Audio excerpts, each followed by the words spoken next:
everybody, thanks for watching. Real quick, I want to thank everybody who has supported so far with the server drive, but I also want to talk to people who have been waiting for books and flash drives, send out emails, and talked about before the delay, or what happened with the books and what happened with the situation from the first set of books that we put out. So I know a lot of people didn't receive the message. A lot of people don't believe the message or whatever the situation is. But, like I said, I've been doing this for over a decade. I'm not going to destroy my reputation and everything that I've worked hard for to scam people out of books.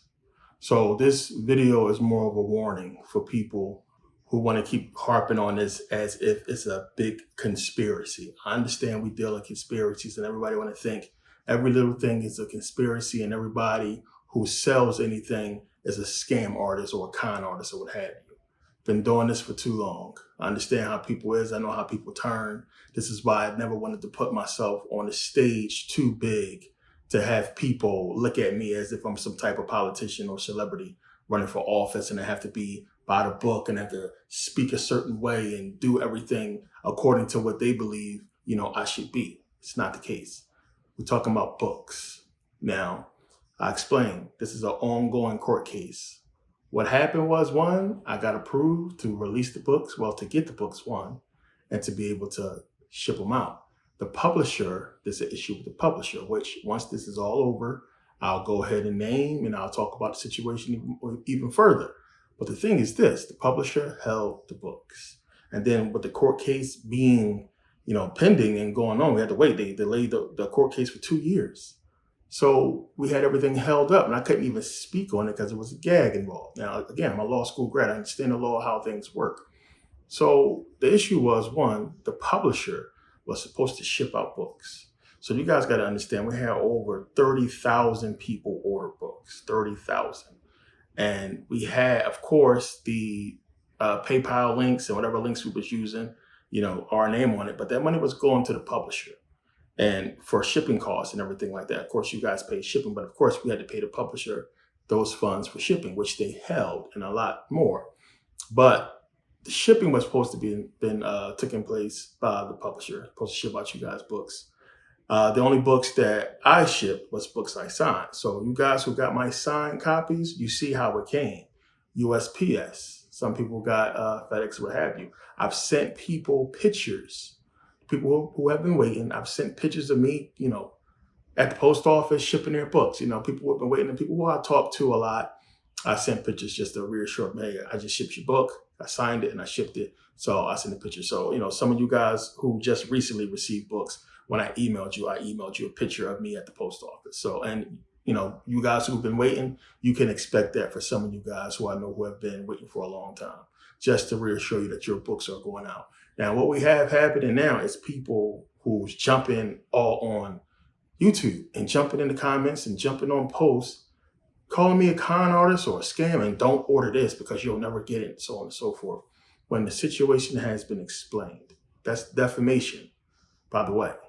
Pay attention to the Cardi B situation and why she's suing that girl for defamation and she won. She's getting her money because you can't just jump on there and just say whatever you want and it's not true. The situation has been explained and it's clear as day. It's easy. We grown. Everybody's intelligent here. Everybody is smart. You can easily go to your bank and tell your bank that you didn't receive it and you want your money back. The bank will give you your money back. Plain and simple. It will come. They will take it from us. And that's all you had to do. If you didn't want to wait, or if you had an issue with waiting so long, if you think we're trying to scam you or delay you on purpose, you can always go to your bank and get your money back. Everybody knows this. So to make it like I'm holding people's money or I'm trying to scam people, it's just crazy. We sent out emails to people, about the server drive, trying to get servers to better this site, Merkaba Academy, to make things better. So we don't need replies and people responding negatively about books they've been waiting for, because it's people who've been waiting since 2021. And I'm telling you, and you can believe it or not, probably out of the thousands of people who have been waiting since 2021, we probably only got a negative email from about 5 people. That's about it. That's all. I've explained to all those people the process, what's going on, what happened, why we was delayed, apologize. Going to give everybody the next book free who have been waiting, who's on that list. Books are still going out. We're shipping. We're talking thousands, a couple, tens of thousands of books and a small staff. And you got to understand, one, I have to pay for all those shipping costs now. I have to pay. It comes out of my pocket. You're talking about a couple $100,000. So it's a lot. Now, I had a company that's going to ship bulk, but we're going to wait till we get to lower numbers where it's more affordable to do that, and we'll let that company take over shipping. We're getting to that point. But in the meantime, it doesn't matter what I do, I still have to pay those costs, even though I'm waiting for a court case to be done so I can receive the funds that was already put up for shipping in the first place. Now, a lot of you guys got tracking numbers, and the orders that's going out for you guys who got tracking numbers previously, those are the ones that's going out because we have those slips that's already done and we could just ship those out. We're getting tracking numbers together for everybody else. The issue was, since I have a pending suit, and you can say it's a glitch, they can say whatever they want, just all of a sudden, since I have a pending suit with Google all of a sudden wanted to shut down my site for a couple weeks. So, for some things when you log in, they have you confirm through email or telephone. This wanted me to confirm through email. I couldn't get into the account to ship because I couldn't confirm the email through my Google. And I sent you guys in the last video, I sent the correspondence, the actual correspondence between me and them and me and YouTube and Google about the situation. I said, hey, I know they do this when they want to remove accounts. I couldn't get into the YouTube. I couldn't get into anything. Stuff happens. This is what's going on. They also sent us over 4,000 books with this error right here. We couldn't send these out. But in no way am I trying to hold anybody's money or scam anybody out of anything, especially a book. It's a book. It's a book. I understand, people spent their money or what have you. Everybody's going to get their book. The people who ask for refunds, we sent those books out to those people anyway. So it's just what we're doing. It's a process. I know it's been long. I explained everything. That's all I can do. But again, in my over a decade being on YouTube and doing what I've been doing, this is the only issue I've ever had during that time. Everybody who ordered DVDs got their DVDs. Everybody who ordered whatever got whatever. A delay with some of the flash drives because we are working on books. We're trying to get those out. Flash drives are going to go out. We just send out a whole bunch. So I have people on that. They're taking care of that. So it's just the wait. It's not going to be as long of a wait as the people who've been waiting since 2021. You guys are going to get yours who recently ordered. You guys are going to get yours quicker. And again, that was the reason for the low price. The price, you paid a fraction of the price, 5 times less than what it is now. And again, if you missed it or didn't understand, I explained it. This is the reason why the price is so low. For 99 bucks, a book that I sell for $200, one book, it's $200. People pay $200 for it. You have people now paying $500 for all 5, but you guys got all 5 for under $100. So yeah, that was the reason for that, because we knew it could possibly be a delay. Now I sent emails out to people who's on the ready to ship list. You're on that list. It's coming soon. Be patient. It's coming. We're getting those out. The delay with the email held us back, but we're working on it. If you don't want to support and help with the server drive, don't buy the video. The video is for sale. This video is for sale to help specifically for the server drive. We need servers desperately. If you don't want to support that, fine. But don't email me some shit about me trying to scam you or what have you because you waiting on books. Go to your bank, request a refund. And that's all it is. All there's to it. So yeah, I appreciate everybody who supported and, everybody who has, been real patient in the process. And I get it. People upset, they've been waiting for a long time, I understand. But in no way is there any type of scam or whatever going on. I'm not going to destroy my reputation and everything I worked so hard for and continue to work hard for over a book. So it is what it is. If you don't want to support, you don't have to support, but don't jump in the comment section saying that we scamming you. So yeah, those matters will be taken care of. Again, make sure you guys take advantage of the sale while it still exists for Never Pagan membership. Make sure all that stuff is going towards service. That's been the main thing since I've been doing this. They're very expensive. All the help we can get, we appreciate it. They are expensive. We need good servers. Showed you guys in the video what it really takes to do this. People talk about support, and this is why we can't do anything. And and people who want to use this situation with the books to say, "Oh, this is why I don't support Black business," you fucking crazy. Don't put that on me as if all Black businesses is bad because of the situation that happened with me.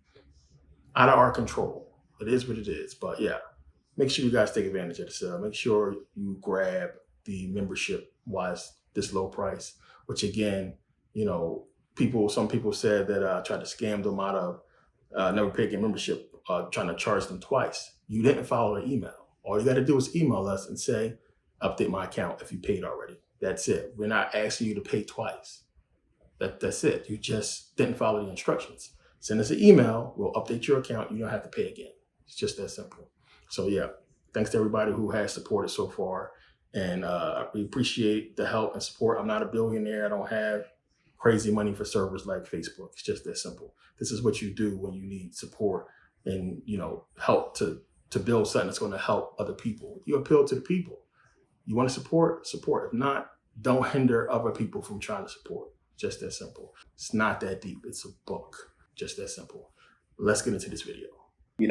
Let's get into it. Okay, so let's read here, chapter 1. Then Moab rebelled against Israel after the death of Ahab. And Uzziah fell down through a lattice in his upper chamber that was in Samaria, and was sick. And he sent messengers and said unto them, Go inquire of Beelzebub, which we know is another name for Satan, the god of Ekron, which is in Israel, whether I shall recover of this disease. But the angel of the Lord said to Elijah, the Tishbite, which is in Israel, Arise, go up to meet the messengers of the king of Samaria, and say unto them, It is not because there is not a God in Israel that ye go to inquire of Beelzebub, the god of Ekron. Basically saying it's a god in Israel, why you gonna ask this other god? Now therefore thus say the Lord, Thou shalt not come down from that bed on which thou art gone up, but shalt surely die. And Elijah departed. And then the messengers turned back unto him. He said unto them, Why are ye now turned back? And they said unto him, There came a man up to meet us, and said unto us, Go turn again unto the king that sent you, and say unto him, Thus say the Lord, It is not because there is not a God in Israel that thou sendest to inquire of Beelzebub, the god of Ekron. Therefore thou shalt not come down from that bed on which thou art gone up, but shalt surely die. So basically, what happens here? He sends people to go inquire of Beelzebub instead of asking God. So what's going to happen is he's going to get pissed. Uzziah is going to get pissed at Elijah for basically prophesying what happened. So what he does is he sends 50 men to go find Elijah. So when they go and find Elijah, Elijah's like up on the side of a hill, and the 50 men tell him to come down. And he said, if you are a man of God, basically come down. And he said, I am a man of God. And he basically going to prove it. So he asked God to send down, fireballs to basically, consume them with fire and kill them all. So that's what happens. God sends fire down, rains fire on the men. All 50 men are burnt up. So word gets back to Uzziah, and he sends 50 more men. 50 more men go, say the same thing. Come on down here. Same thing happened. Rains fire on them, kill him. He sends another 50 men. But this dude was smart. Captain, he goes up there and he's like, please don't kill us. Dude, send us here. We don't want no trouble. We're trying to live. What can we do? So angel tells Elijah to basically go down there and talk to the people and hear them out. So that's what he does. He goes down there and he talks to the people. And Elijah's basically like, I told him what's going to happen. He should have asked God. He asked Beelzebub. He's dead. And it comes true. He dies. So now Uzziah dies and he doesn't have an heir to the throne. So Jehoshaphat's son, Jeroboam, takes the throne. So now understand, Elijah is a prophet. We see he has so many different prophecies and so many things he talks about comes true. And God helps him a whole lot, in the book. So eventually, as it was said, that God is going to call Elijah up. And Elijah has an apprentice named Elisha. And it's one of the things people get confused. You'll see that a lot in the Bible where somebody has a name that sounds exactly like somebody else and they're closely related. And I guess, like I said, they was trying to keep names easy, making up all these stupid names. So they kept his name simple. So you have Elijah and Elisha. Elisha is the apprentice of Elijah. And when you begin to get into the Bible, you got to understand there is like a school of prophets, which we'll talk about. So you have, set up in First Samuel, they set up a school of just prophets. So you have a school of people who are just prophets, and a prophet is going to be traveling with leaders. It's going to be traveling with people. So whenever they go out, whenever a civilization goes out somewhere, you have your prophet. So you have like your, blacksmith dude, and they have singers, which is you're going to hear about a lot. It's always singers with them. They always have somebody, of course, a cook and medical and so on and so forth. And you have a prophet. And these prophets come from a school, which, we'll get into. So, time comes and God is basically getting ready to call Elijah, up. So now it says, and Elijah said unto him, and this is 2 Kings chapter 2, start here at 6. And Elijah said unto him, tarry, I pray thee, here, for the Lord hath sent me to Jordan. And he said, as the Lord liveth, and as thy soul liveth, I will not leave thee. And they two went on. And 50 men of the sons of the prophet went and stood. The sons of the prophet is that group that I was just telling you about, of prophets. Sons of the prophets is basically the school of the prophets I was just talking about. So whenever you see sons of the prophets, that's what they call them. It's a school of prophets. And 50 men of the sons of the prophets went and stood to view afar off. And they too stood by Jordan. And Elijah took his mantle and wrapped it together and smote the water, and they were divided hither. Moses wasn't the only one who parted the sea, parted water. And so that they two went over on dry ground. And it came to pass, when they were gone over, that Elijah said unto Elisha, ask what I shall do for thee before I be taken away from thee. And Elijah said, I pray thee, let a double portion of thy spirit be upon me. So basically, what's going to happen, you're going to have Elijah crosses over the river, Jordan. And he asks Elisha, what do you want? Basically, tell me what you want. I try to make it happen before I go. God's getting ready to call me. So he says, I want a double portion of your spirit, of your soul. So Elijah is going to tell him, if you can see God take me away, then this is going to happen. You'll have a double portion. You'll have your wish going to become true. It's something hard. It's almost impossible. But if you can see what's going to happen, then that means you're going to be fine. So what happens is, everybody knows, you have the fiery chariots come down, and the chariots basically come with a whirlwind, and the whirlwind basically scoops them up and, takes them away. And Elisha sees the whole thing, but the other prophets see it too. They see him get swept up in a whirlwind. So, when he's swept up, his cloak, comes down, and Elijah picks it up and he puts it on. He has the staff and he goes to the water. Cause remember, you got to give me some kind of power. We got here crossing this water. How am I supposed to get back? So he walks up to the water and boom, he parts the water just like Elijah did. Now, when he comes through, these sons of the prophets, from the school, they see him come through. They see him with Elijah's cloak on and everything. They see that he parted the water, and they like, oh shit, you got the power. You the man now. So you the one. You got what you asked for. And this is the crazy part. Okay, when you get into the Old Testament, Jesus is not the most powerful person. Everybody's Jesus, Jesus, Jesus. Compared to Elisha, as you will see, Jesus is nothing. Elisha is going to display so much more power and do so many more powerful things than Jesus did. He's going to do everything that Jesus did. Raise the dead. He part the sea, basically, prophecies, everything. He's going to do everything that Jesus did and more. And it's crazy that this dude is so powerful, and he's put here in the Bible. And of course, it's almost like a foreshadowing of Jesus. And why we can say that God gives people these kind of powers, because prophets before Jesus had powers. Elijah is going to be powerful. He's going to do a lot.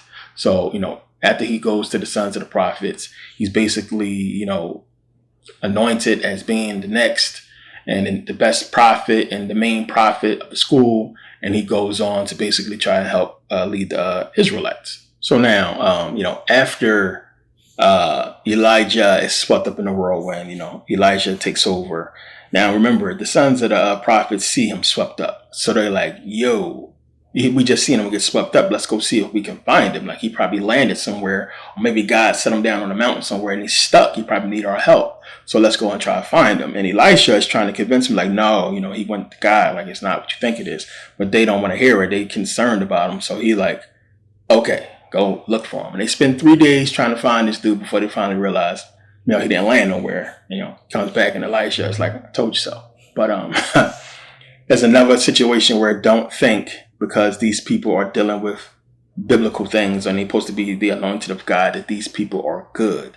Elisha is just as sick as Solomon and David and all the other people, and he does sick things. Case in point, let's read here.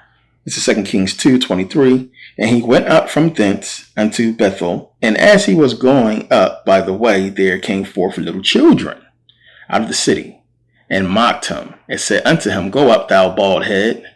Go up, thou bald head.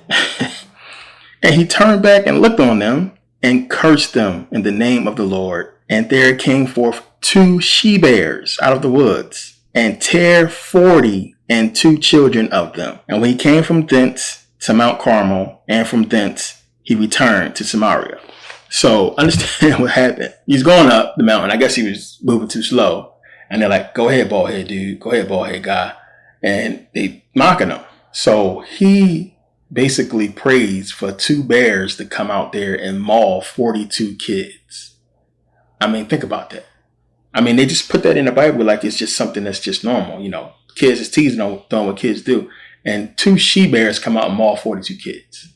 But these supposed to be prophets that people are supposed to follow and live their life by. If you do something wrong, if kids act up, we can just have them killed by bears. I mean, think about that. This is the kind of stuff they put in there to kind of slowly show you how sick these people is. So now, it's a drought in Samaria. And one of the first miracles we see he do for the people is, they're dying of thirst. He tells them to go take some salt, sprinkle it on the waters that's receding or that's drying up, and they want to come back. And they do so, and it does. So now understand, you have Joram, who is now the king of Israel. And he's Ahab's son. So you have the Moabites, and the king of the Moabites, Moab, it's basically, in Moab is in modern day Jordan. So they're basically paying tribute to the king of Israel, Joram. And the king of the Moabites is tired. He's tired of giving them sheep. He's tired of paying tribute to him. So he basically rebels against him and want to start a war.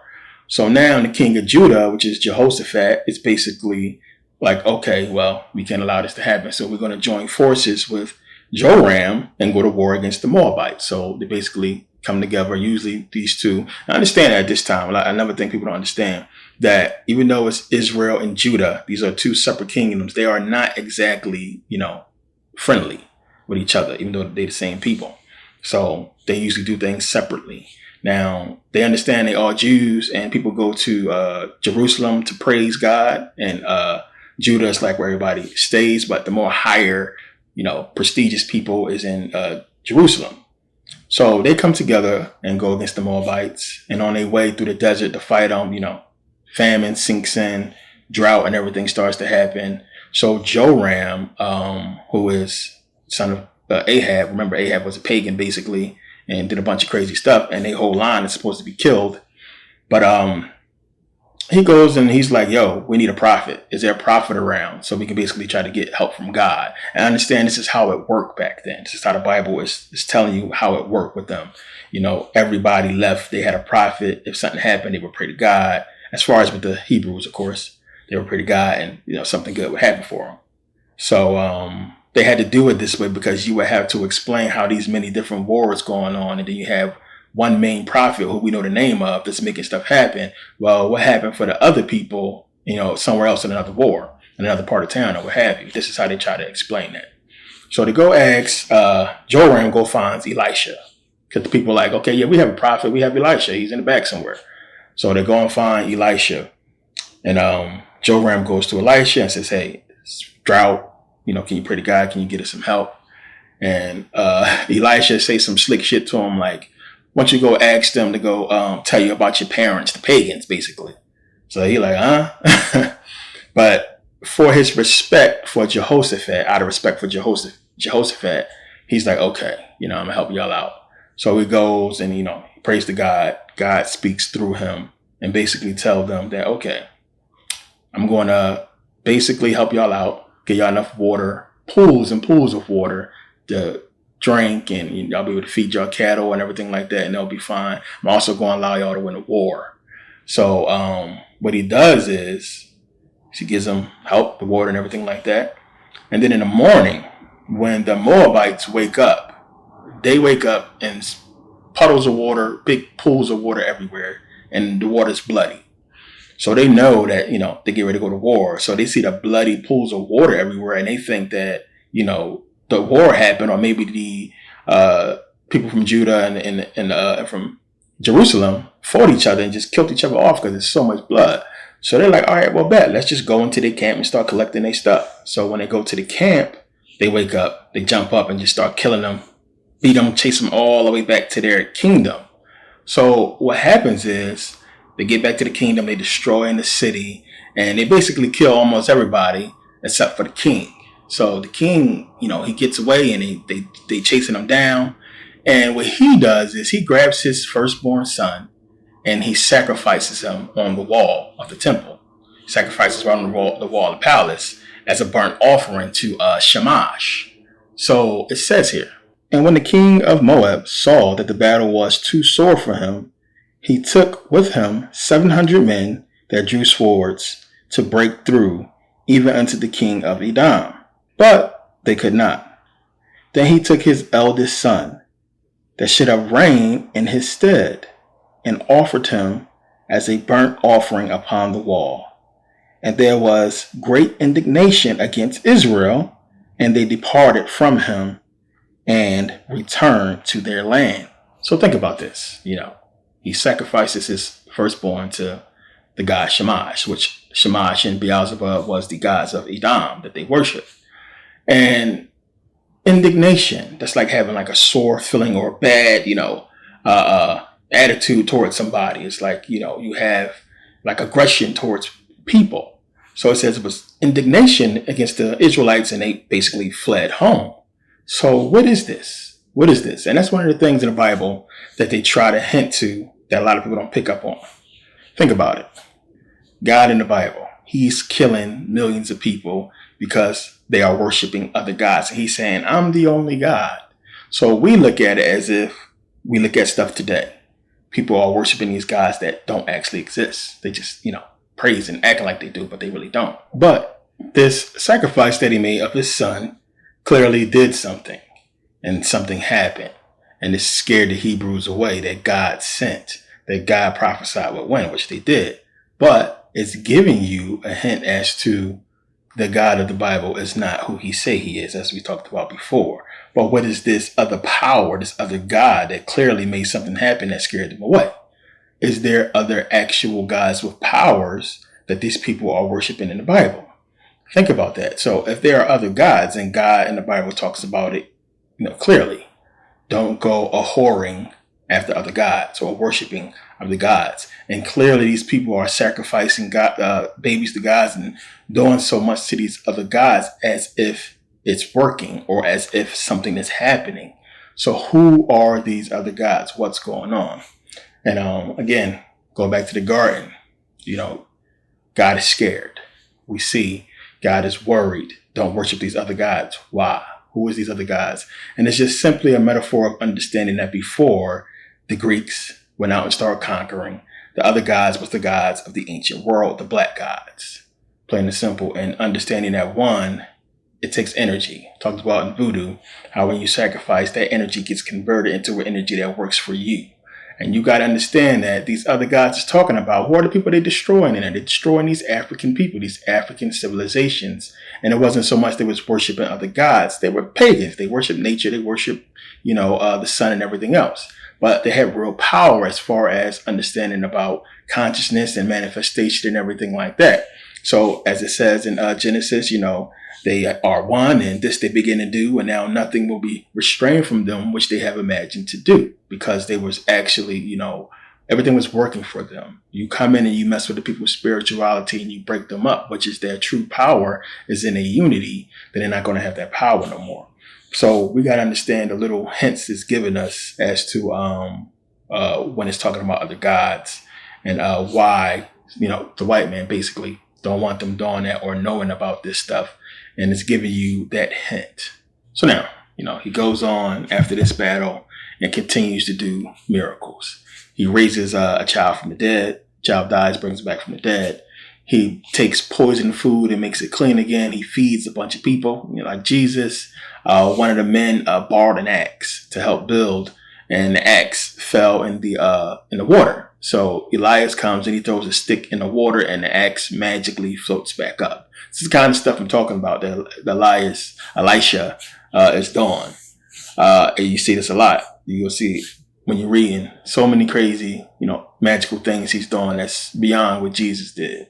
So making stuff float and raising people from the dead, you would think it's powers, Jesus only had. Now, when you actually read the book, you'll see God bestow powers upon these people. And it makes you think, about today. If God was around and wanted his people to be saved and all this and that, where's the people with power? Like, what's going on? Nobody has magical powers and all this stuff like we see in the Bible.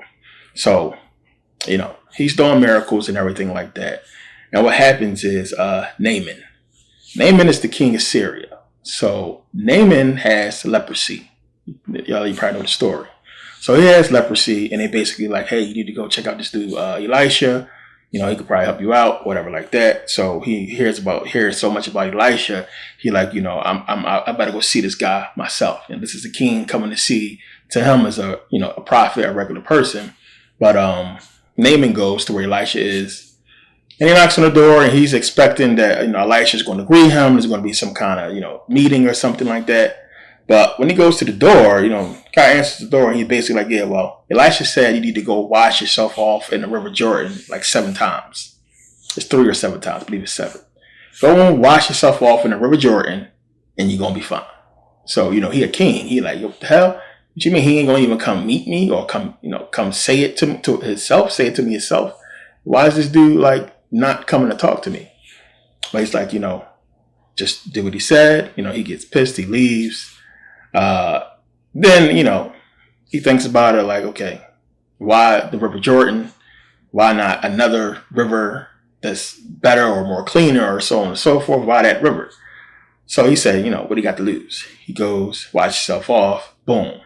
Leprosy is gone. So he's happy, and he's like, goes back and he's trying to offer Elisha whatever. He said, do you need anything? What do you want? What can I give you?